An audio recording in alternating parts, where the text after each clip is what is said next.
Boa noite, irmãos, a paz do Senhor. Mais uma vez nós podemos nos reunir com a Hora Nazarena, uma devocional da Palavra de Deus para abençoar a sua vida, a sua família e aqueles que estão à sua volta. E hoje nós louvamos a Deus por mais um dia em que o Senhor tem nos abençoado e a sua palavra tem sido a lâmpada para os nossos pés, a luz para os nossos caminhos. E nós vamos estar meditando na palavra do Senhor, que se encontra na carta do apóstolo Paulo aos Filipenses. Filipenses capítulo 4, versículos 6 e 7. Filipenses 4, versículos 6 e 7. Vamos meditar juntos na palavra do Senhor? Vai nos dizer o seguinte: não andeis ansiosos com coisa alguma. Em tudo, porém, seja conhecida diante de Deus as vossas petições, pela oração e pelas súplicas, com ações de graças, e a paz de Deus, que excede todo entendimento, guardará os vossos corações e as vossas mentes em Cristo Jesus. Amém? Irmãos, nesse período a qual nós estamos passando, nesse período de pandemia, nesse período onde agora estamos chamando de um novo normal, né? Já que temos a ideia que talvez as coisas dificilmente voltem como era antes, mas nesse período de reclusão social, de afastamento, onde muitas pessoas foram obrigadas a ficar em casa, uma das coisas que causaram danos tão grandes como o próprio vírus foi os fatores psicológicos. As pessoas ficaram ansiosas dentro de casa porque ninguém sabe como é o futuro. Muitos com medo de perder emprego, com medo de perder parente, de ser autor da contaminação de alguém na sua família. Então ninguém que saía, ainda que fosse por ser uma necessidade ou de trabalho, ter que fazer compra ou ir numa farmácia, chegava em casa com paz, porque justamente essa circunstância, essa situação passou a incomodar muitas pessoas. E eu queria que nós pudéssemos observar aquilo que o apóstolo Paulo nos diz a respeito dessas coisas. Ele escreve ao povo, à igreja em Filipenses, e nesse capítulo 4, ele nos faz um fechamento, dizendo justamente assim para eles: não andeis ansiosos com coisa alguma.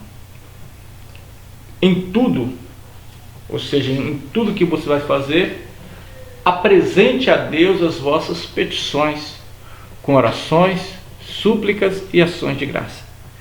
É interessante porque Paulo sabia exatamente o que aquela igreja estava passando. As suas dificuldades financeiras, as suas dificuldades espirituais, como também o fato das suas dificuldades em termos da perseguição. Isso, de certa maneira, fez com que muitos daquela igreja tivessem que também afastar socialmente das pessoas, porque estavam sendo perseguidas. E aí Paulo sabia que a ansiedade era um dos piores males que ocupavam aquelas pessoas. E ele dá para eles uma receita, que eles, em meio a tudo aquilo, eles pudessem confiar em Deus, apresentando a Deus as suas petições, o motivo da sua ansiedade. Porque na realidade, na maioria das vezes, o que acontece conosco é que a nossa ansiedade acaba sendo uma dívida que está sendo paga sem que você primeiro saiba o valor. A pessoa que é ansiosa normalmente é assim. Ele começa a se preocupar com algo que na maioria das vezes ele nem sabe se de fato vai acontecer. E segundo muitos estudiosos, 80% das coisas que nos deixam ansiosos, na prática não acontecem. Ou seja, são pirações da nossa cabeça, do nosso entendimento, do nosso medo, das nossas preocupações. Não que nós não deveríamos ter isso, mas se nós aprendermos aquilo que diz a palavra de Deus, e a palavra de Deus ela nos diz bem claramente algo, né? Entregue o seu caminho ao Senhor, confia nele e o mais ele fará. Então o que Paulo está direcionando aquela igreja a fazer era que eles começassem a orar, colocando todo o caminho deles nas mãos do Senhor, toda causa que trouxesse sobre eles ansiedade, que eles viessem colocar diante do Senhor. Ele fala com orações, com súplicas, mas ele também diz para ele que eles deveriam ter ações de graça.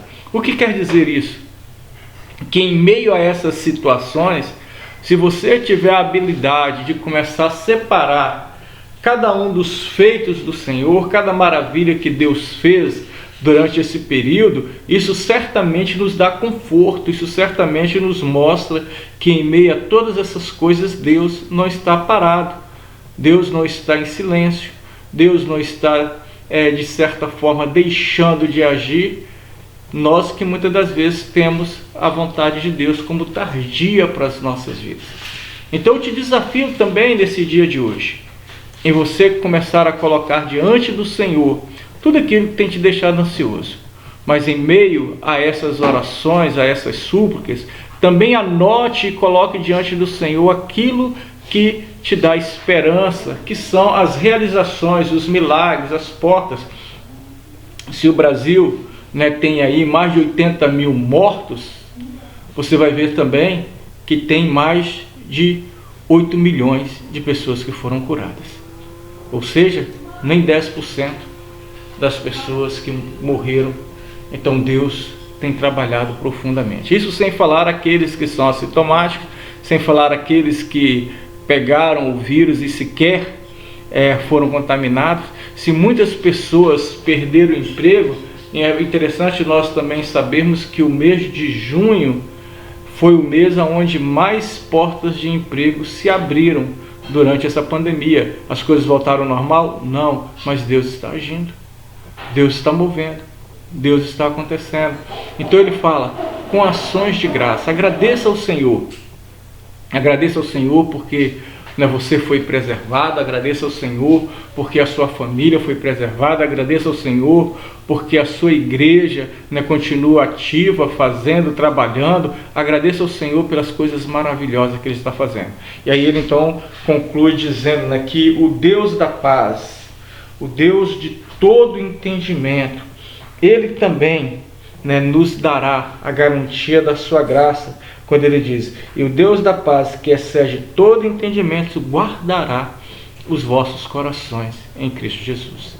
O Deus da paz, aquele que te dá a paz, que vai além das circunstâncias. A paz de Cristo ela não tem a ver com a guerra, ela tem a ver com o silêncio que o nosso coração pode fazer por confiar no Senhor. Que a paz que vem do nosso interior, mesmo sabendo que em torno de nós todas as coisas estão guerreando, todas as coisas estão tomando situações adversas, e aí então nós podemos ver Deus agindo. E eu te convido nesse dia a entender que o Deus da paz, aquele que nos guarda, que vai além do nosso entendimento, Ele guardará o seu coração em Cristo Jesus. Então fique na paz, que Deus abençoe a sua vida, abençoe a sua família, aqueles que estão à sua volta. Esta é a Hora Nazarena, uma devocional da Igreja Nazareno Tauá para abençoar a sua vida, a sua família e todos aqueles que estão à sua volta. Fique com Deus. Amanhã nós teremos o nosso culto de oração e você é convidado a estar conosco. Deus abençoe a sua vida, a sua família e aqueles que estão à sua volta. Fique com Deus.